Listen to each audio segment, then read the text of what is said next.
పిల్లలు కావాలని మీ కలను నెరవేర్చుకోండి. సంప్రదించండి హెగ్డే ఫెర్టిలిటీ, హైదరాబాద్, తెలంగాణ.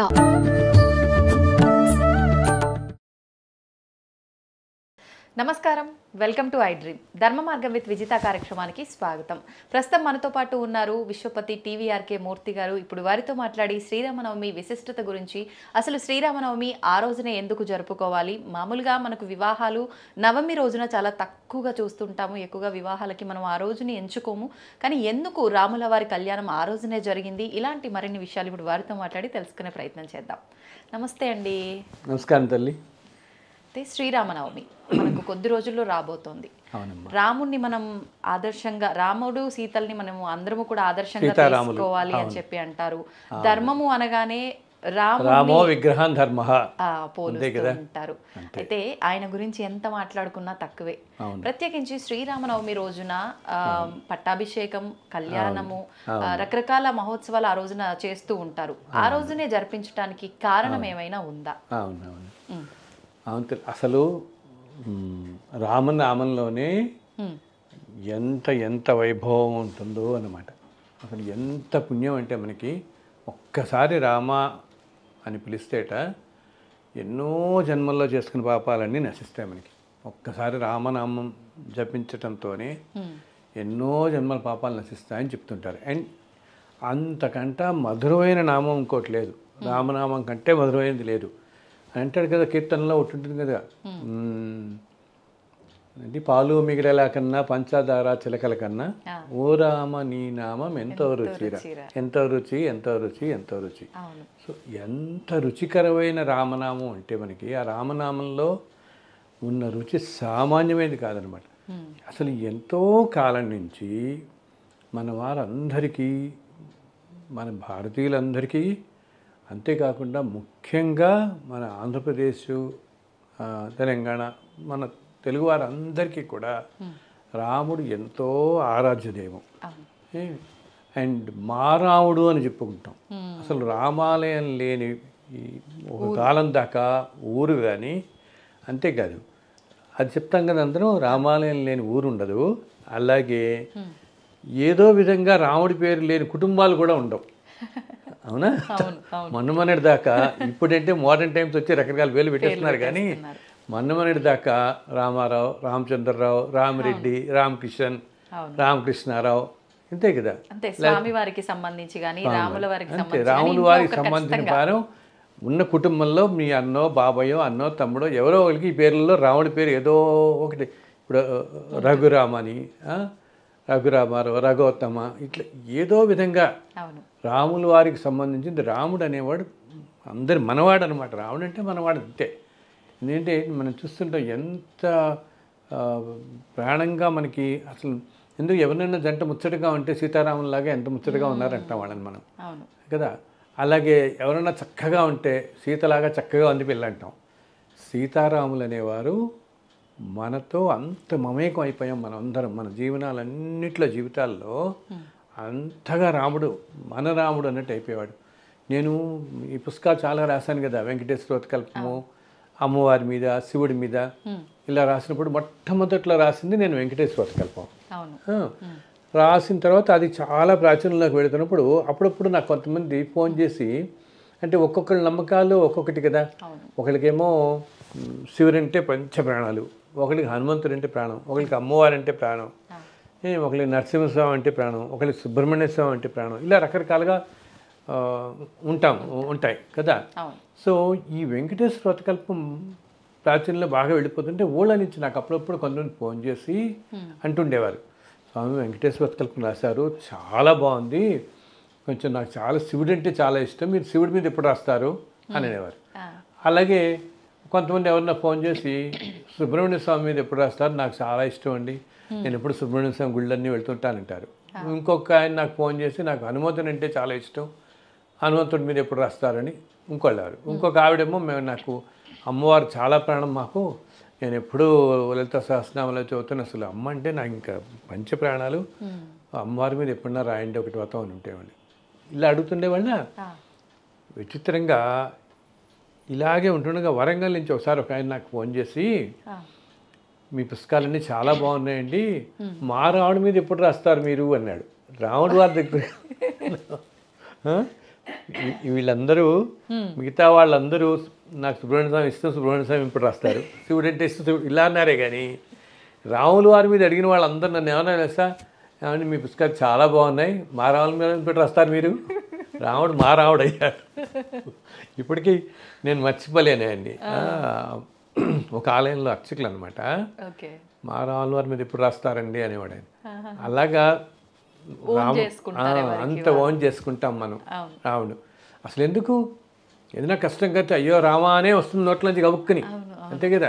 పెద్దవాళ్ళు కూడా పడుకునేటప్పుడు లేచేటప్పుడు ప్రతి పని వెనకాల రామ రామ అని అంటారు, రామ రామ అనుకుంటాం. అలాగే పాతకాలంలో అంటే పాతకాలం అనేది ఎందుకంటే ఇప్పుడు మోడర్న్ టైమ్స్ అయిపోయి అన్నీ అలా అనుకోవాల్సి వస్తుంది. మనం మొన్నటి దాకా ఎవరైనా ఏదైనా కొత్తది ప్రారంభించినా శుభలేఖలు అట్లా ముందర శ్రీరామ అని రాసేవాళ్ళు.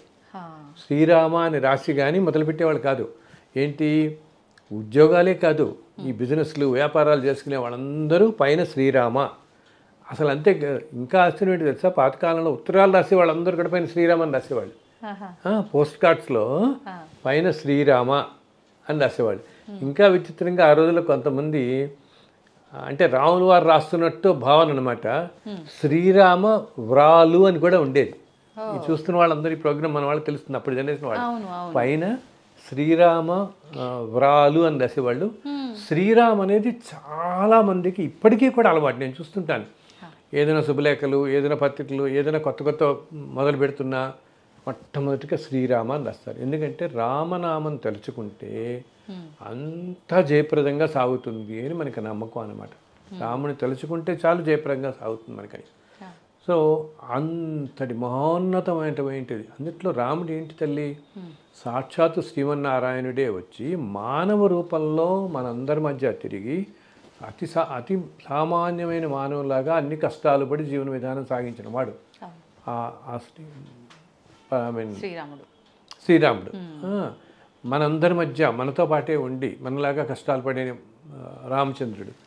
అయినా ఎంతో ధర్మమూర్తిలాగా ఉండి, అందుకని మనం అంటే రామ విగ్రహం ధర్మ. రాములు వారు అంటే అలా ధర్మస్వరూపం. ధర్మస్వరూపం అంటే భగవత్ స్వరూపం అన్నమాట. సో అంతటి సాక్షాత్తు శ్రీమన్నారాయణుడే రామచంద్రమూర్తిగా ఈ భూమి మీద వెలిసింది. ఒకానొక సంవత్సరంలో చైత్ర శుద్ధ నవమి నాడు పునర్వసు నక్షత్రంలో మధ్యాహ్నం 12 గంటలకి అభిజిత్ లగ్నంలో జన్మించారు స్వామి. సో భగవంతుడు అవతరించటం కదా, అది సాక్షాత్తు శ్రీమన్నారాయణుడే మనకి అవతరించటం అంటే ప్రపంచం మొత్తానికి ఎంతో శుభం. అంటే ఎంతో కళ్యాణం అంటాం. కళ్యాణం అనేది వివాహం అనే అర్థమే కాకుండా శుభప్రదం అని కూడా వస్తుంది. ఎంతో కళ్యాణమయం అంటున్నాం అంటే ఎంతో శుభప్రదంగా. సో భగవంతుడు ఈ భూమి మీద అవతరించడం అనేది ఎంతో కళ్యాణం, సమస్త విశ్వానికి కళ్యాణకరం అన్నమాట. అందుకని ఆయన జన్మదినం రోజున మనం సీతారాముల కళ్యాణాన్ని అంత వైభోగం చేసుకుంటాం. జన్మదినం ఆయన వచ్చిన రోజున మనకి భూమి మీదకి వచ్చి మనందరినీ కాపాడడానికి, రక్షించడానికి వచ్చిన రోజున కాబట్టి ఆ స్వామి అవతరించడమే ఈ సమస్త విశ్వానికి కళ్యాణకరం. అందుకని ఆ రోజు మనం ఆ ముహూర్తంలో సీతారాముల కళ్యాణాన్ని వైభవంగా ప్రపంచమంతా ఎంతోమంది ఎన్నో ఆలయాల్లో చేస్తారు. మనకి ఎప్పుడో తరతరాలుగా ఆనవాయితీగా భద్రాచలంలో ఎంతో వైభవంగా మనకి ఏప్రిల్ నెలలో శ్రీరామనవమి వస్తూ ఉంటుంది. ఇప్పుడు నవరాత్రులు వస్తాయి కదా, ఉత్సవాలు మనకి ఉగాది నుంచి. ఆ నవరాత్రుల్లో నవమి రోజు మనకి 9వ రోజు ఎంతో వైభవంగా శ్రీరామనవమి మనం సీతారామ కళ్యాణం జరుపుకుంటాం మనం అన్నమాట. అవును. అయితే ఇప్పుడు మీరు ఎలాగో భద్రాచలం అన్నారు కాబట్టి భద్రాచలంలో స్వామివారి కళ్యాణం ఎంత విశిష్టత ఉందో అక్కడ ఉండే ఆ తలంబ్రాలు, ముత్యాల తలంబ్రాలకు కూడా అంతే విశిష్టత ఉంది. ఇంకొకటి ముఖ్యంగా మనకు తలంబ్రాలు అనేసరికి అందరం కూడా పసుపు రంగు గుర్తొస్తుంది, కానీ భద్రాచలంలో ఎరుపు రంగు అక్షతలన్నీ కూడా అక్కడ తలంబ్రాలు. ఎందుకంటే తల్లి దానికి ప్రత్యేకం అంటూ ఏమి లేదు. ఆ తలంబ్రాలు ఏంటంటే దాంట్లో వాళ్ళు పన్నీరు కూడా కలుపుతారనమాట. ఇది ఎప్పటి నుంచో కూడా ఇప్పుడు భద్రాచలం ఇదంతా కూడా గోల్కొండ నవాబు కింద ఉండేది కదా. సో ఆ రోజుల్లో కళ్యాణానికి అప్పుడు ఈ దాంతో మామూలు మన తలంబ్రాలతో పసుపుతో మనం చూసిన తలంబ్రాలలో వాళ్ళకి ఆ పన్నీరు కలపడం కూడా సాంప్రదాయకంగా వచ్చింది. ఆ రోజుల నుంచి అదే కొనసాగుతోంది. అందుకని ఎర్రగా ఉంటాయన్నమాట. ఇంకోటి విశేషం రాముల వారిది సీతారాముల వాళ్ళది ఎంత మంగళప్రదం, ఆ కళ్యాణం అనేది ఎంత విశిష్టం అని అంటే ఆల్మోస్ట్ నిన్న మొన్నటి దాకా ఇప్పటికీ కూడా చాలా కుటుంబాలలో మన శుభలేఖలో మొట్టమొదటిది శ్లోకం వేస్తారు. జానక్య కమలాంజలి పుటే అని ఒక శ్లోకం ఉంటుంది. శ్రీరామ వైవాహిక అని చెప్పి పూర్తవుతుంది ఆ శ్లోకం. ఆ శ్లోకంలో అర్థం ఏంటంటే అమ్మవారి చేతిలో తీసుకున్న తలంబ్రాలు ఉన్నాయి కదా, చేతిలో తీసుకున్న తలంబ్రాల్లో అమ్మవారి చేతులు మహాలక్ష్మి చేతులు ఎర్రగా ఉంటాయట. ఈ ఎర్రగా ఉన్న అమ్మవారి చేతుల్లో వస్తున్నటువంటి ఆ తలంబ్రాలు స్వామివారి మీద అలా పోస్తుంటే స్వామి ఏమిటి ఎంతో తెల్లగా మెరిసిపోతూ ఉంటాడు. ఏమిటి అసలు ఆ ముత్యాలతో కలిపి వేస్తారు కదా, తెల్లటి ముత్యాలు ఆయన మీద పడగానే నీలంగు సంతరించుకుంటాయి ఆ ముత్యాలే. అవి అంత అలా రంగులు మారుతూ ముందు నీకు ఎర్రగా కనపడతాయి ముత్యాలన్నీ. స్వామి తల మీద అలా ధారగా కారుతున్నప్పుడు తెల్లగా కనపడతాయి. ఆ ధార శరీరం నుంచి ఇలా జారుతుంది కదా, ఆయన జారుతున్నప్పుడు ఆ నీలపు వర్ణం దీని మీద రిఫ్లెక్ట్ అయ్యి ఈ ముత్యాలన్నీ నీలంగా కనపడతాయి. సో ఆ శ్లోకం అర్థం ఇదే అన్నమాట. ఆ శ్లోకం ఉంటే ఎంతో వైభవంగా మంగళప్రదంగా ఉంటుంది వధూవరులకి అని ప్రతి శుభలేఖలోనూ పైన ఇది రాసేవాళ్ళు. ప్రతి శుభలేఖలోనూ మన ఇప్పటికీ చాలా కుటుంబాల్లో మొట్టమొదటి మనం చూస్తే అదే ఉంటుంది. జానక్య కమలాంజలి పుట్టే అంటూ 4 చరణాలతో వస్తుందన్నమాట. ఆ శ్లోకం రాస్తాం మనం. దానికి అర్థం ఇది. అమ్మవారి చేతిలో నుంచి వచ్చిన ముత్యాలు ఎర్రటిగా కనపడుతున్న ముత్యాలు రాముల వారి మీద పడుతున్నప్పుడు తెల్లగా, తర్వాత ఆయన శరీరం కాంతి అంతా నీలం కాంతి కదా, నీలంగా మెరిసిపోతూ ఉంటాయి అని. ఇవి ఏంటంటే ఇవి మానవులందరికీ ఏ ఏ గుణాలు ఉన్నాయో ఆ గుణాలకి ప్రతీకగా చెప్తారు. రజోగుణం, తమోగుణం, సత్వగుణం ప్రధానంగా మనం ఉండాలి అని ఈ గుణాలకి ఆధారంగా ఆ రంగుల్ని అలా చెప్తాం అన్నమాట. ఈ 3 ఇవన్నీ కూడా మానవులందరూ ఈ గుణాలతో పాటు ఉంటారు, ఇది ప్రతిబింబిస్తూ ఉన్నట్టని. అండ్ ఆ తలంబ్రాలు ముత్యాల తలంబ్రాలు ఎంతో అందరికీ ఆశీపూర్వకంగా వాళ్ళందరూ ఇస్తారు మనకి అది. అండ్ ఎంతో ముచ్చట అనమాట సీతారాముల కళ్యాణాన్ని తిలకించటం. అది కూడా ఏంటి, ఆ కళ్యాణం సీతారామ కళ్యాణంతో ప్రపంచం మొత్తం కూడా కళ్యాణంగానే ఉంటుందని. భగవంతుడి కళ్యాణం ఎందుకు చేసుకుంటాం మనం? చెప్పాను ఆయన జన్మించిన రోజున కళ్యాణం చేస్తున్నామని, ప్రపంచం అంతా చల్లగా ఉండాలి ఈ సంవత్సరం అంతా కూడా అని చెప్పేసి. ఇప్పుడు మనం చూడండి, తిరుమలలో ప్రతిరోజు కళ్యాణం ఉంటుంది. ఇప్పుడు ఎన్నో ఆలయాల్లో ప్రతిరోజు కళ్యాణం జరిపిస్తారు. భద్రాచలంలో కానీ మనం అందరూ కూడా కళ్యాణం నిత్య కళ్యాణం అవుతూనే ఉంటాయి అన్ని చోట్ల, ఎన్నో ఆలయాల్లో అనమాట. ఎందుకంటే ప్రపంచం అంతా చల్లగా ఉండాలి, కళ్యాణంగా ఉండాలి అంటే అందరూ సుఖ సంతోషాలతో ఉండాలి అని చెప్పేసి ఈ సీతారామ కళ్యాణం వెనకాల ఇంత విశిష్టత ఉందన్నమాట మనకి. ప్రత్యేకించి శ్రీరామనవమి అనగానే మనకు కళ్యాణం అయిపోయిన మరుక్షణమే పానకము, వడపప్పు ఇది ప్రసాదంగా మనకు ఇస్తూ ఉంటారు. ప్రత్యేకించి పానకము, వడపప్పే ఎందుకని ఆ రోజు? అంటే మనం మన సాంప్రదాయంలో కూడా వివాహం సమయంలో పానకం బిందెలని ఇస్తారు. వచ్చిన అదేంటి వివాహానికి తరలి వచ్చిన వాళ్ళందరికీ కూడా ఇస్తారు. అవతల పెళ్లి వారికి, అతిథులందరికీ ఇస్తున్నారు, మగ పెళ్లి వారికి ఇస్తారు. సో ఇది ఎండాకాలం కదా, సో ఈ ఎండాకాలంలో వాళ్ళు ఎంతో వస్తారని చెప్పి పాపం కష్టపడి వచ్చారు అని చెప్పి చల్లగా ఉండడానికి, శరీరానికి చల్లటిదనం కలగడం కోసం వాళ్ళకి ఈ పానీయం యాక్చువల్గా నిజం చెప్పాలంటే మొట్టమొదటి రోజుల్లో ఇది తేనెతో చేసేవాడు, తేనె నీరు ఇచ్చేవారు. సో అది ఆ తర్వాత కాలంలో బెల్లం పానకంగా మనకు వచ్చింది. నీళ్ళలో బెల్లం కలిపి దాంతోపాటు కొంచెం ఏంటి శరీరానికి బెల్లం ఎక్కువ తీసుకుంటే పైత్యకరం అని పైత్యం చేయకుండా ఉండడం కోసం కొంచెం మిరియాలును యాలకులు కూడా వేస్తున్నారు కొన్ని చోట్ల, అది కూడా వేయటం జరుగుతుంది. మరి వడపప్పు ఎందుకని? పెసరపప్పు నీటిలో నానబెట్టి వడపప్పు అని చేసుకుంటాం కదా, అది మామూలుగా మనం ఎప్పుడు కూడా మనం నీటిలో నానబెడితే అట్లాను. ఆ రోజు వడపప్పు అని ఎందుకంటామంటే దీన్ని స్వీకరించటం వల్ల అంత ఎండల్లో మనకి వడదెబ్బ తగలకుండా ఉండడం కోసం అని తిట. ఆ మధ్య ఒకరు ఎవరో పెద్ద ఆయన నాకు చెప్పారు ఇది. నేను ఇలాగ అడిగితే ఆయన చెప్తారు, ఆయన శ్రీరామనవమికి మీరు ఎప్పుడన్నా చూడండి భద్రాచలం పెడితే ఎంత వేడి ఉంటుందంటే, ఏప్రిల్లోకి వస్తుంది కదా, ఇప్పటికి ఇంకా పీక్ సమ్మర్లో ఉంటాం అన్నమాట. సో వచ్చిన అతిథులు అందరూ వడదెబ్బ తగలకుండా ఈ వడపప్పు, ఈ పానకం, సో ఇది విశిష్టంగా. ఇప్పుడు ఒక్కొక్క ఆలయాల్లో ఒక్కొక్క మన తిరుమల అనగానే లడ్డు వెంటనే మనకి గుర్తొచ్చేది కదా, లడ్డు ప్రసాదం, వడ ప్రసాదం గుర్తు. సో భద్రాచలం అనగానే సీతారామ కళ్యాణం, వడపప్పు, పానకం, తలంబ్రాలు, ముత్యాల తలంబ్రాలు, పానకం, ఇవి గుర్తొస్తాయి. ఈ విశిష్టత ఇదేనమాట. ఓకే, అయితే ఎలాగూ మనం శ్రీరాముడి టాపికే మాట్లాడుకుంటున్నాం కాబట్టి నాకు ఒక చిన్న డౌట్. అంటే సీతారాములు ఇద్దరిని ఆదర్శంగా తీసుకోవాలి భార్యాభర్తలు ఇద్దరు కూడా అని అంటారు కదా. అయితే కొంతమంది అంటారు ఎందుకు ఆదర్శంగా తీసుకోవాలి అంటే, పెళ్లి చేసుకున్న తర్వాత వనవాసం అని చెప్పి అడవులకు తీసుకెళ్ళటము అంటే కష్టాల పాలు చేసినట్టు, అక్కడికి వెళ్ళైనా కలిసి ఉన్నారా అని అంటే అలా కూడా కాదు, మళ్ళీ వాళ్ళిద్దరి మధ్య ఎడబాటు, మళ్ళీ ఆఖరణ సరే సీతమ్మ వారు వచ్చిన తర్వాత అయినా ఆమెని అక్కును చేర్చుకున్నారా అంటే అక్కడ కూడా మళ్ళీ అగ్ని ప్రవేశము అని చెప్పి రకరకాలుగా, అంటే ఏ రకంగా ఆదర్శంగా తీసుకోవాలి అని దానికి అంటే ఏ రకంగా అంటే, ఇది మనం ఇప్పుడు ఇంత అరగంటలో చెప్పలేని తల్లి, మొత్తం రామాయణం గురించి చెప్పాల్సి వస్తుంది. ఇది చెప్పాలంటే ఎందుకు సీతారాములు ఆదర్శం అయ్యారు ఆ జంట ప్రపంచానికి ఈ రోజునంటే, రాముడి వెంట సీత అలా నడిచింది ఇంకేం మాట్లాడకుండా. అవునా, ఆయన రాముడు తెల్లవారితే పూర్తి పట్టాభిషేకం అయ్యి మహాచక్రవర్తి అవ్వాల్సిన వాడు వెంటనే అడవులకి వెళ్ళిపోయాడు కదా. సీతమ్మ వారు కూడా అది కూడా ఏమిటి, అన్ని ఆభరణాలు తీసి నారస్తు చీరలు ధరించి ఆయనతో పాటు మన్నాళ్ళు వనవాసానికి వెళ్ళింది కదా.